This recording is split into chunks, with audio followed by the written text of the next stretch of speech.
शादी न सफल होती, न उस घर में सुख शांति होती। आप ऐसे कई उदाहरण देख सकते हैं।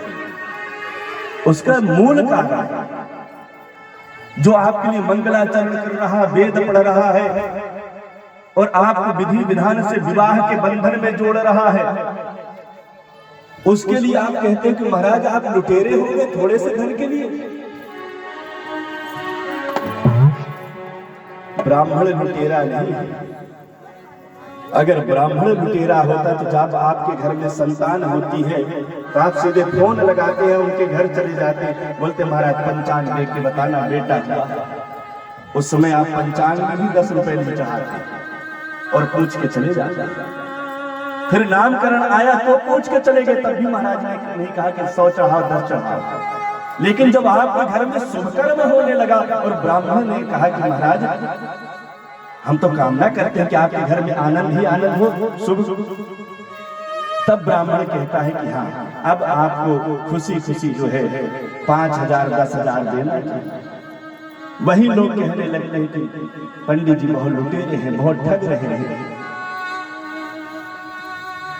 तो आप ये सोचिए कि जब आपके मुख से वैसा शब्द निकलता है तो शब्द किसको कष्ट देता है? परमात्मा को। राम जी कह रहे हैं विप्रह प्रसादा धरणी धरोहम, विप्रह प्रसादा अजिता अजोहम, विप्रह प्रसादा मम राम नाम, विप्रह प्रसादा कमला बरोहम।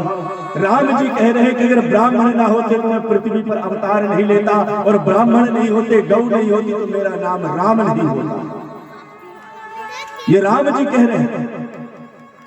राम और कृष्ण ने मात्र गौ और ब्राह्मण के इस पृथ्वी पर अवतार लिया है, नहीं तो मनुष्य का अवतार ही ना लेते महाराज।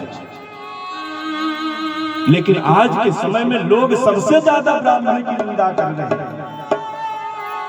जबकि ब्राह्मण ने जोड़ा है, किसी को तोड़ा नहीं। कोई व्यक्ति कह दे कि फलाने ब्राह्मण ने तोड़ा है, ये तो जातिवाद में लोग फंस के तोड़ रहे हैं। ब्राह्मण तो चाहे शूद्र हो, वैश्य हो, क्षत्रिय हो, ब्राह्मण सबको कहता है कि तुम्हारा कल्याण हो, और तुम आए हो तो तुम्हारा भी कल्याण है। कभी ब्राह्मण ने कहा कि तुम शूद्र हो तो दूर बैठना, और तुम वैश्य हो तो दूर बैठना, कभी नहीं किया ना ब्राह्मण ने। तो जब ब्राह्मण ने आपका तिरस्कार नहीं किया, ब्राह्मण ने आपको बिल्कुल कहीं ना कहीं से आपको छोड़ा नहीं, तो ये समाज क्यों ब्राह्मण के पीछे पड़ी है?